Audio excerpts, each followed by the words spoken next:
Hi everybody, in today's video we're going to talk about doping products. Don't worry, I'm not going to talk to you about EPO, clenbuterol or stanozolol, yes it does exist, but about unusual products that we're not used to seeing in sports. To narrow down the list, we're not going to talk about products that hide others or about excuses athletes use to explain abnormal blood results. So no hormone steaks or deer antler velvet in today's video. Do not hesitate to tell us in the comments if you want a video on the subject. Also, this video was made for entertainment purposes, and we absolutely condemn the use of any banned substances.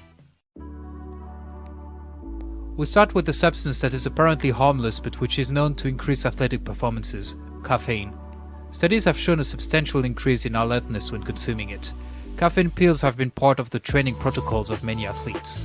The maximum allowed doses have varied from competition to competition, but were generally quite high, between 600 and 800 mg, or the equivalent of 6 to 8 cups of coffee. Only one athlete was disqualified for drinking too much espresso at the Olympics: Australian pentathlete Alex Watson at the 1988 Seoul Games.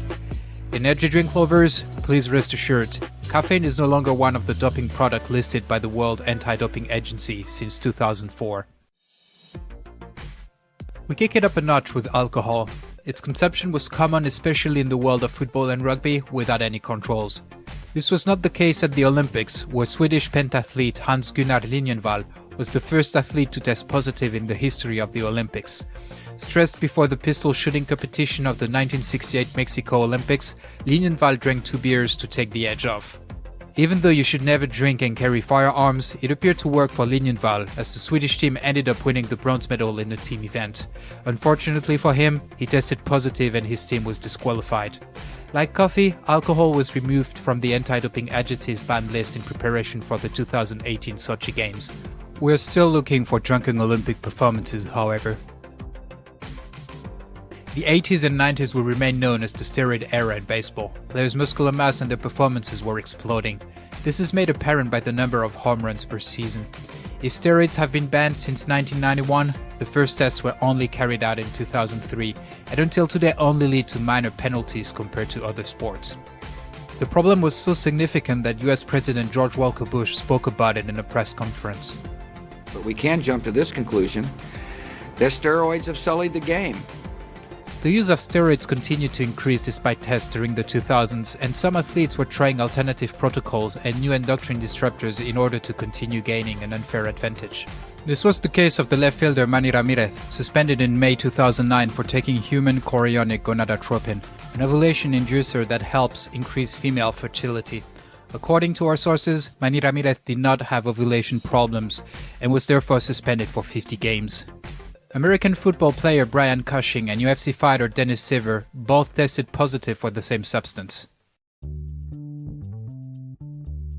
Number 2 on this list shows that steroids were not the first drug used in baseball. If steroids offer a clear advantage, Pittsburgh Pirates pitcher Doc Ellis did not use a traditional doping substance. In June of 1970, Ellis came back home for a day off. He took an LSD bloater to make his trip go faster. The Pittsburgh pitcher explained in the later interview how surprised he was when a friend of him walking up telling him he had to go play the next game. The next day, which I thought was the next day, she told me, "You gotta get up, you gotta go pitch." I said, "Pitch? I pitch tomorrow." Hell, what are you talking about? Because I had got up in the middle of the morning and took some more acid. She grabbed the paper, brought me the sports page and showed me, boom. I said, "Oh, wow. What happened to yesterday?" She said, "I don't know, but you better get to that airport."